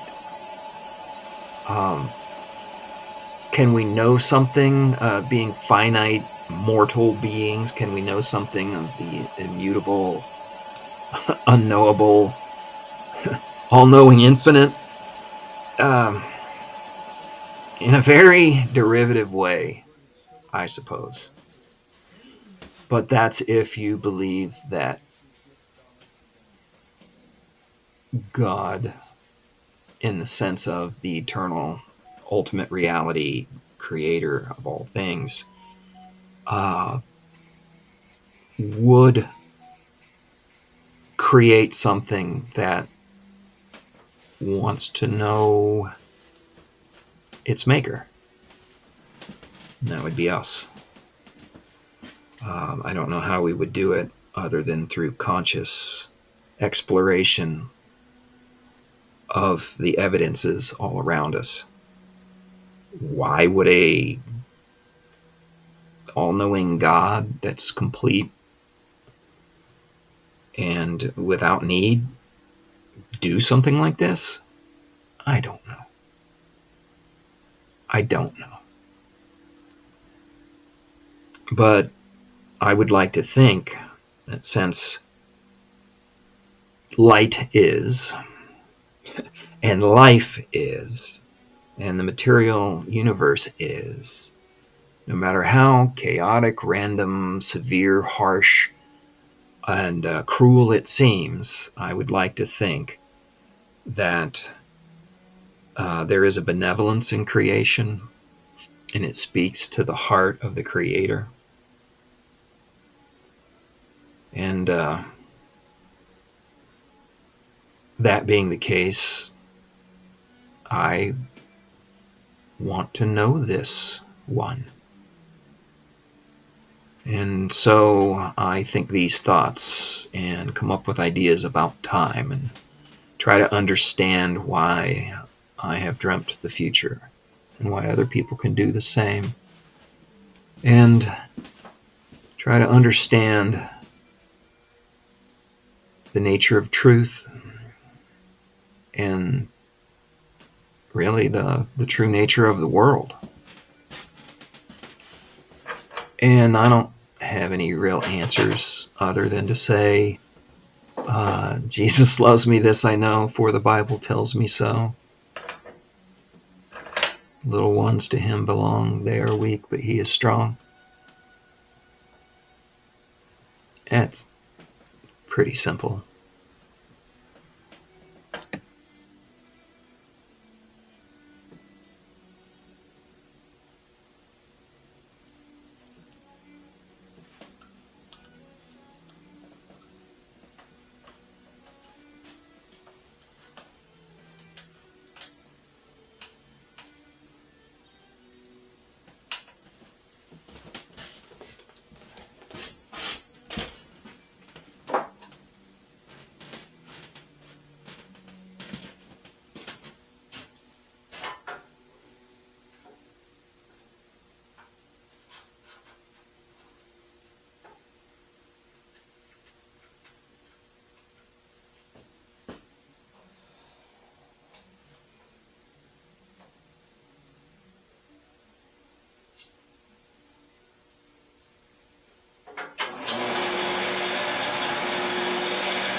Well, my hat's off to anyone who's watched this whole thing all the way to this point. You either are very bored or are probably getting ready to have me written up and hauled away as a loon. But either way, I thank you for watching this far into the video. At the beginning of this quest, I promised that at the end of the video, I would share a logical conundrum. And this is going to be my best stab at it. And that is the problem of logical inconsistencies. People like to say, is it possible for God to create a rock that's so heavy even he can't lift it? And that's kind of a logical conundrum. Are you going to say that there's limits on God? Then or can God live in himself? Or there's just all sorts of nonsense arguments. But one of them that I've always liked, and I actually thought about it and tried to use the laws of nature to explain it, and that is the idea of what happens when the irresistible force meets the immovable object. Who wins? And the right answer is supposed to be, well, no one wins, because irresistible force can't be resisted, immovable object can't be moved, therefore irresistible and immovable, they're contradictory, and it's a logical conundrum. You can't answer the question, but I actually think you can. And it goes back to what I was just talking about, the idea of the laws of nature. And so what you have to do is you have to talk about where is the observer. Now, I realize that the definition of the universe is literally all there is, quote unquote, all there is the definition of the universe. But you have to think in terms of,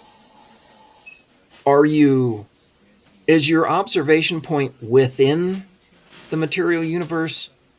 Or, if you can conceive of it, is it outside the observable universe? Because if your vantage point comes from within the material universe, it very much looks like the irresistible force wins. Hands down, every time. But if your observation point is from outside of the material universe, the immovable object wins. Hands down, every time. And that's because for every action, there's an equal and opposite reaction. And if you're within the material universe, what you're going to see is this irresistible force come upon the immovable object. But being immovable, there's going to be an equal and opposite reaction. So instead of the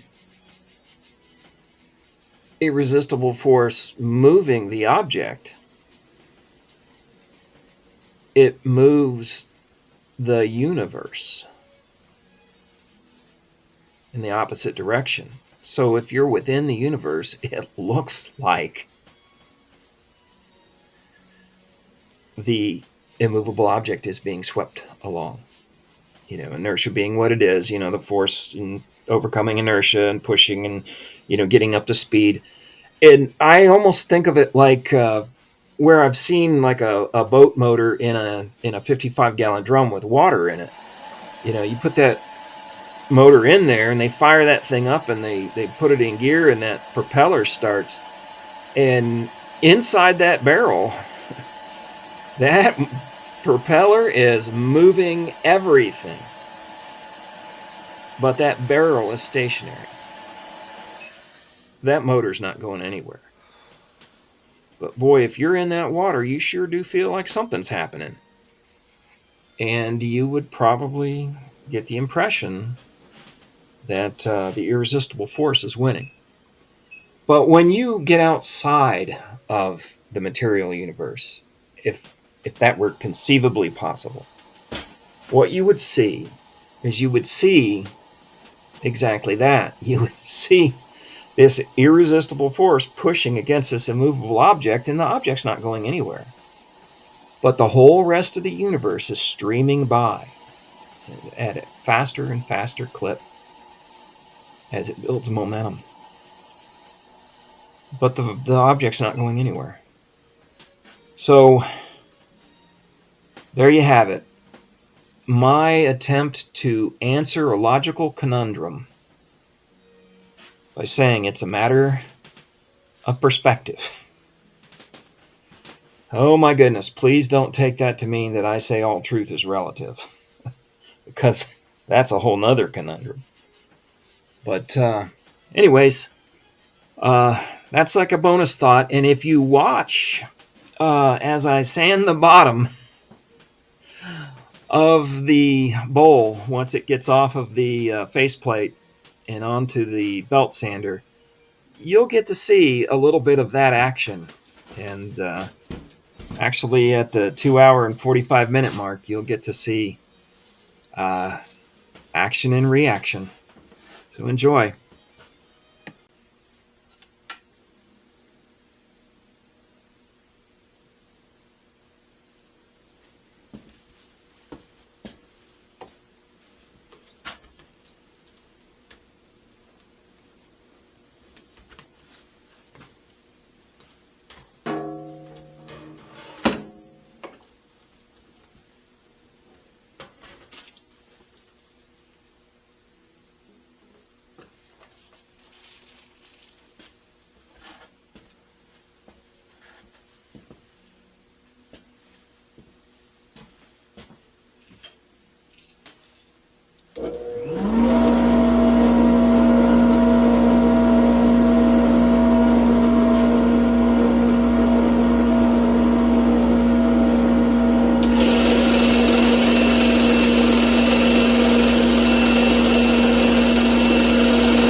If you made it this far, you're a superhero.